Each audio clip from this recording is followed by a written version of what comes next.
Friends, आज हम making of constitution के पार्ट 3 को डिस्कस करेंगे। यह पार्ट विशेष इसलिए भी है कि इसमें थर्ड रीडिंग दी गई थी तथा कुछ कॉम्प्लिकेटेड इशू भी आए थे। डॉक्टर अंबेडकर ने ड्राफ्ट कॉन्स्टिट्यूशन को डॉक्टर राजेंद्र प्रसाद जी को 21 फरवरी 1948 को पेश किया था। इसके बाद ड्राफ्ट कॉन्स्टिट्यूशन जनता के सामने 8 महीने रहा और इस पीरियड में पब्लिक से, इंटेलेक्चुअल्स, पॉलिटिशियंस, क्रिटिक्स आदि से बहुत से सजेशन व क्रिटिसिज्म आए थे, जिनको संविधान सभा ने कंसीडर किया और उनके आंसर निकाले और उनको सॉल्व किया।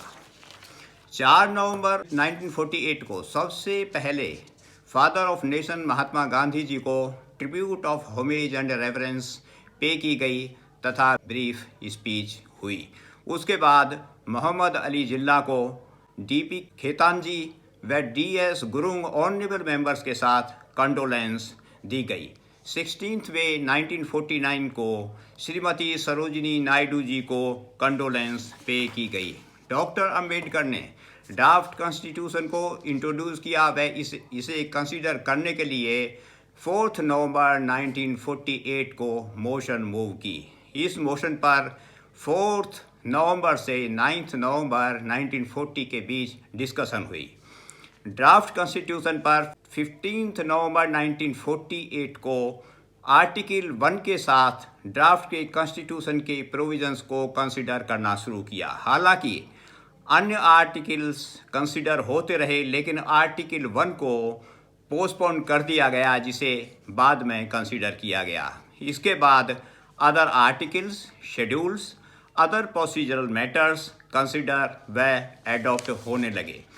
5 जनवरी 1949 को अध्यक्ष डॉक्टर राजेंद्र प्रसाद जी की लंबी बीमारी के कारण हाउस से एब्सेंस और उनकी शीघ्र हेल्थ रिकवरी व हाउस को प्रेजाइड ओवर करने की प्रार्थना की गई। वे स्वस्थ हुए और स्वस्थ होने के बाद सभा को ज्वाइन किया और संविधान निर्माण का कार्य पहले की तरह लगातार चलता रहा। इसी बीच कुछ इम्प्रूवमेंट डेवलपमेंट भी असेंबली में हुई। 26 नवंबर 1948 को नेहरू जी ने एक controversial Republican of Ireland act के बारे में असेंबली में जानकारी दी। वह उन्होंने उम्मीद जताई कि रेसिप्रोकल बेसिस पर सिटीजनशिप राइट्स एंड प्रिविलेजेस बारे आयरलैंड के साथ हमारे अच्छे आदान प्रदान होते रहेंगे। 5 जनवरी 1949 एटसेट्रा को गवर्नमेंट ऑफ इंडिया एक्ट 1935 में अमेंडमेंट की गई। 8 जनवरी 1949 को प्रिपरेशन ऑफ इलेक्टोरल रोल्स के लिए मोशन मूव की गई। पंडित नेहरू जी ने उसके बारे में मोशन मूव की। 13 मई 1949 को इंडिया एक्ट 1946 में अमेंडमेंट की मोशन एडॉप्ट हुई।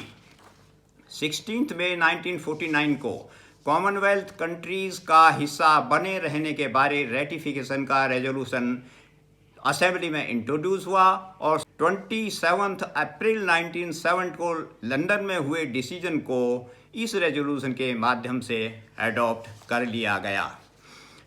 अन्य आर्टिकल्स का प्रोविजंस का काम साथ में चलता रहा। इसी तरह 10 जून 1949 को कार नंबर पर प्लेट्स हिंदी में लिखे जाने के बारे में प्रिविलेज मोशन का क्वेश्चन आया, जिसे डिसअलाउ कर दिया गया। इसी दिन हाउस में काउंसिल के ऊपर यूनियन जैक फ्लाई करने का तथा इंडियन गवर्नमेंट ने सिक्किम में पुलिस एक्शन करने जैसे बारे इशू रेज किए गए, जिनको असेंबली में डिसअलाउ कर दिया गया। 13 अक्टूबर 1949 को विंध्य प्रदेश व भोपाल के मेंबर्स जो असेंबली में प्रेजेंट नहीं हो पा रहे थे, सदन में प्रेजेंट न होने के इशू उठे, जिन्हें अध्यक्ष जी ने इंटरवेंशन करके क्लोज कर दिया। 14 सितंबर 1949 को abolition of privy councils jurisdiction bill को इंट्रोड्यूस किया गया तथा 17 सितंबर 1949 को इसे पास करके इंडियंस की अपील्स एंड पिटिशंस के बारे में हिज मैजेस्टी द किंग की ज्यूरिसडिक्शन को खत्म कर दिया गया। 17 सितंबर 1949 को श्री के मुंशी ने ट्रांसलेशन ऑफ कॉन्स्टिट्यूशन बारे मोशन मूव की व इसे एडॉप्ट किया गया। इसकी कमेटी के चेयरमैन बने श्री घनश्याम सिंह गुप्ता जी, जिन्होंने सेटल्ड कॉन्स्टिट्यूशन को हिंदी में ट्रांसलेशन करके सभा में पेश किया। 1949 में थर्ड रीडिंग में के दौरान कॉन्स्टिट्यूशन के कुछ कॉम्प्लिकेटेड मैटर्स भी आए जो बाद में सेटल हो पाए। इनमें विशेष थे 13 सितंबर 1949 को हिंदी लैंग्वेज को ऑफिशियल लैंग्वेज राजभाषा एडॉप्ट किया जाना। यह डिफ़िकल्ट वर्क था जिसे बाद में सर्वसम्मति से एक्सेप्ट किया गया।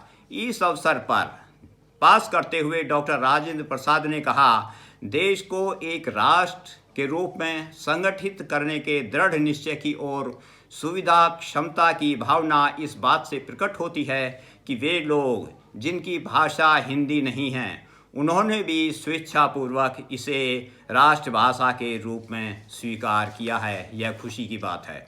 आर्टिकल 1 जो पहले पोस्टपोन कर दिया गया था, वह भी 18 सितंबर 1949 को अमेंडमेंट के साथ कंसिडरेशन के बाद एडॉप्ट किया गया। इसका विशेष चर्चा में रहे दो शब्द भारत व इंडिया, इन शब्दों पर चर्चा होकर कुछ अमेंडमेंट के बाद आर्टिकल 1 को 18 सितंबर 1949 को एडॉप्ट किया गया। प्रीएम्बल 17 अक्टूबर 1949 को कॉन्स्टिट्यूशन का भाग बना। इस पर कई अमेंडमेंट्स भी आई थीं। प्रीएम्बल वास्तव में ऑब्जेक्टिव रेजोल्यूशंस का फैसेट समरूप ही है। प्रीएम्बल कॉन्स्टिट्यूशन का बेसिक स्ट्रक्चर भी कहा जाता है। इसको भी बाद में 17 अक्टूबर 1949 को एडॉप्ट किया गया। एक जो विशेष कॉम्प्लिकेटेड इशू था आर्टिकल 370, 17 अक्टूबर 1940 को Shri NG Ayyangar honourable member द्वारा एक मोशन आर्टिकल 306A जो कॉन्स्टिट्यूशन की है उसके द्वारा पेश की गई। इस पर कुछ अमेंडमेंट्स भी आईं जिनको कंसीडर करके जम्मू एंड कश्मीर के बारे में इस आर्टिकल 370 को एडॉप्ट किया गया। कॉन्स्टिट्यूएंट असेंबली का यह आर्टिकल 3608 है जो कॉन्स्टिट्यूशन का आर्टिकल 370 बना। इसी तरह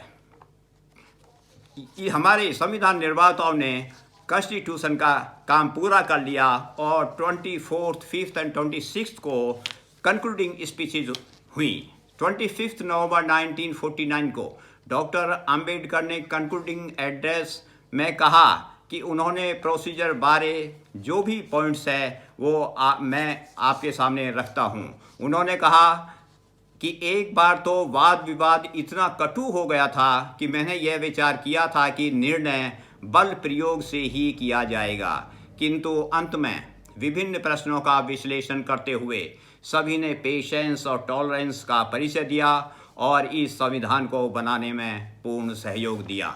26 नवंबर 1949 को डॉक्टर राजेंद्र प्रसाद का लास्ट कंक्लूडिंग एड्रेस था। उन्होंने कॉन्स्टिट्यूएंट असेंबली के मेंबर्स व इसके सेक्रेटरी, एडवाइज़र व स्टाफ की प्रशंसा की व उनका धन्यवाद किया। इस दिन bill on draft constitution adopt हुआ जो अध्यक्ष जी के सिग्नेचर्स के साथ एक्ट बन गया और वही एक्ट आज पवित्र डॉक्यूमेंट हमारा संविधान कॉन्स्टिट्यूशन है।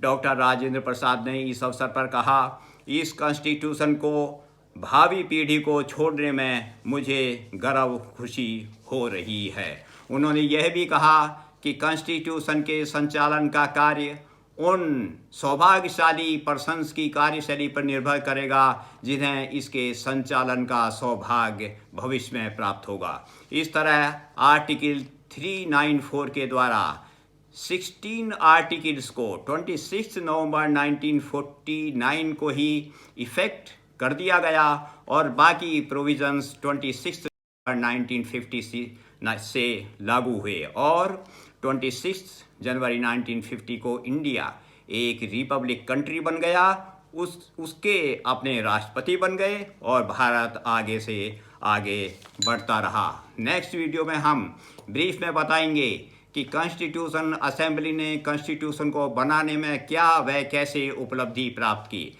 धन्यवाद। जय हिंद।